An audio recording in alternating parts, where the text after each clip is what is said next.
നമസ്കാരം. ഭഗവത്ഗീത ജ്ഞാന വിജ്ഞാന യോഗം മൂന്നാമത്തെ ശ്ലോകം നമ്മൾക്ക് പരിചയപ്പെടാം. മനുഷ്യാനാം സഹസ്രേഷു കശ്ചിദ്യദപി സിദ്ധയേ യഥതാം അഭിസിദ്ധാനാം കശ്ചിന്മാം വേത്തി തത്വതഃ.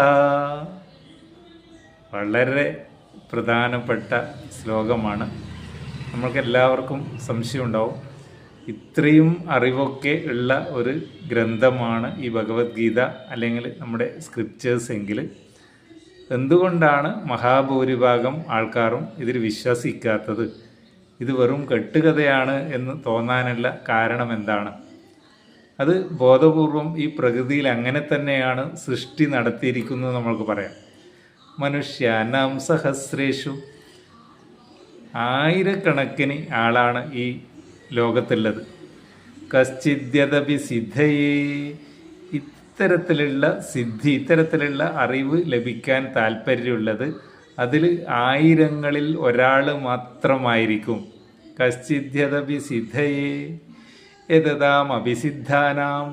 അങ്ങനെ വരുന്ന നമ്മുടെ ഈ കോടിക്കണക്കിലെ ആൾക്കാരിൽ നിന്ന് വരുന്ന വളരെ വിരലിലെണ്ണാവുന്ന ആൾക്കാരിൽ തന്നെ യതതാം അഭിസിദ്ധാനാം കശ്ചിന്മാം വേത്തി തത്വതഃ.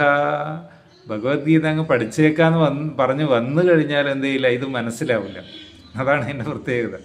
അത് ബോധപൂർവം തന്നെയാണ്. കാരണം എല്ലാവരും ഈശ്വര സാക്ഷാത്കാരം നേടിക്കഴിഞ്ഞാൽ പിന്നെ പ്രപഞ്ചമില്ല. അതെല്ലാവർക്കും ഒരിക്കലും സാധ്യമല്ല. അപൂർവം ആൾക്കാർക്ക് മാത്രം ലഭിക്കുന്ന ഒരു സിദ്ധിയാണ് മനസ്സിനെ നിശ്ചലമാക്കി നമ്മുടെ ഉള്ളിലുള്ള തത്വം, അത് തന്നെയാണ് ബോധം. കൃഷ്ണൻ എന്നൊക്കെ പറഞ്ഞാൽ ബോധമാണ്. ഈ പ്രപഞ്ചത്തിലുള്ള ബോധത്തെ അറിയുക. അതറിയുന്ന ഒരാളുടെ ഒരാഗ്രഹവും ബാക്കിയില്ല. അങ്ങനെയുള്ള ഒരാൾ മരിക്കുമ്പോൾ എന്താണ് ആഗ്രഹം? ഒന്നുമില്ല, ഭഗവാൻ, അത്രയേ ഉള്ളൂ. ആ നിലയിലെത്തും. അങ്ങനെ ഡിസയർലെസ് ആയി മനസ്സിലെ ഡാറ്റകളെല്ലാം ഇല്ലാതാക്കുന്ന ഒരാൾക്ക് മാത്രമാണ് മുക്തി ലഭിക്കുന്നത്. അത് ഈ ജീവിതത്തിൽ മാത്രമേ സാധിക്കൂ. അപ്പോൾ അത് നമ്മൾ അതുകൊണ്ട് വേവലാതിപ്പെടേണ്ട കാര്യമില്ല. ഇതിലേക്ക് ആരും വരുന്നില്ലല്ലോ, ഞാനെന്തോ ഇതിൽ പെട്ടുപോയെന്നൊന്നും തോന്നേണ്ട കാര്യമില്ല. ഇതിൽ പെടാനൊന്നുമില്ല. നമ്മൾ ഈശ്വരോ ഭഗവാനെ എന്നുള്ള ഒറ്റ ചിന്ത മനസ്സിലുണ്ടാവണം, അത്രേ വേണ്ടൂ. അതാ പറഞ്ഞ് മനുഷ്യാനാം സഹസ്രേഷു കശ്ചിദ്യദപി സിദ്ധയേ യതതാം അഭിസിദ്ധാനാം കശ്ചിന്മാം വേത്തി തത്വതഃ. മനസ്സിലാവില്ല, ഈ പറയുന്ന കാര്യം മനസ്സിലാവണ്ടേ? മനസ്സിലാവണമെങ്കിൽ എന്ത് വേണം?